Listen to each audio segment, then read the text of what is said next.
Morning সকলকে। আজকে আমি চলে এসেছি আপনাদের সাথে একটা ভয়ঙ্কর এক্সপিরিয়েন্স শেয়ার করব বলে।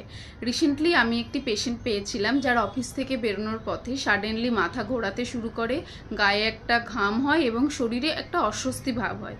তো উনি অ্যাজ সুন অ্যাজ পসিবল হসপিটালে চলে আসেন। আসার পর তার সুগার চেক করা হয়। সুগার চেক করে দেখা যায় তার সুগার লেভেল অনেকটাই কমে গেছে এবং তার যখন হিস্ট্রি কালেকশন করতে গিয়ে দেখি তার 5 বছর ধরে ডায়াবেটিস আছে।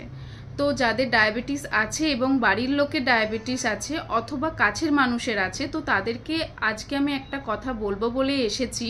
আপনারা যখন বাড়ি থেকে বেরোবেন সাথে করে গ্লুকোজ কন্টেনিং কিছু খাবার, সেটা গ্লুকোজ ট্যাবলেট হতে পারে, চিনির দানাও হতে পারে, বা অনেকে চকলেট নিয়ে বেরোন।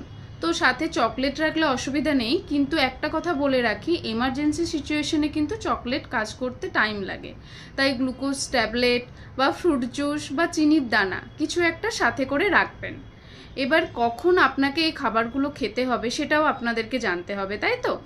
তো যখন আপনার শরীরের মধ্যে একটা অস্বস্তি হবে, বুক ধড়ফড় করবে, শরীরে ঘাম হবে, মাথা ঘোরাবে, চোখের সামনে একটা অন্ধকার দেখবেন, এই রকম যদি কিছু সিমটম আপনারা বুঝতে পারেন, তো সাথে সাথে ব্যাগ থেকে কিছু বের করে গ্লুকোজ কন্টেনিং খাবার আপনারা অবশ্যই খেয়ে নেবেন। ওকে, এবার যদি না খান তাহলে কি হবে সেটা তো আপনাদের জানতে হবে।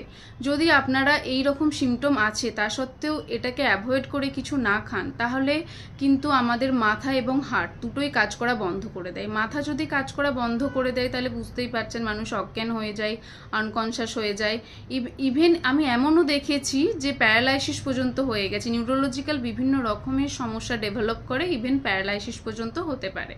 এবং হার্ট কাজ করা বন্ধ করে গেলে কিন্তু কার্ডিয়াক অ্যারেস্ট অবধি হয়। হাইপোগ্লাইসেমিয়া বা লো ব্লাড সুগার একটা one of the leading cause for cardiac arrest. So আপনাদের সবাইকে সতর্ক থাকতে হবে। আর যাদের ডায়াবেটিস আছে তারা কিন্তু ডায়াবেটিসের একটা আইডি ব্যান্ড পাওয়া যায়। হাতে যেরকম ঘড়ি পরেন বা কোনো ব্রেসলেট পরলেন, তার সাথে আপনার যে ডায়াবেটিস আছে তার একটা ব্যান্ড পাওয়া যায়। তো সেই রকম ব্যান্ড আপনারা পরে বাড়ি থেকে বেরোতে পারেন।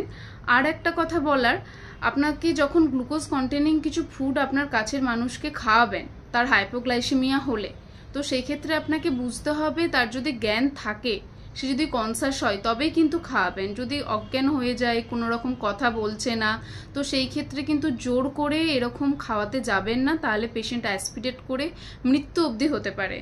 তো আপনাকে আগে দেখতে হবে পেশেন্টের যদি জ্ঞান থাকে তো সেই ক্ষেত্রে আপনি খাওয়াতে পারেন। যদি জ্ঞান না থাকে তাহলে অ্যাজ সুন অ্যাজ পসিবল নিকটবর্তী হসপিটালে নিয়ে আসতে হবে। ওকে, আজকে এইটুকুই। সবাই ভালো থাকুন, সুস্থ থাকুন এবং কাছের মানুষকে ভালো রাখুন।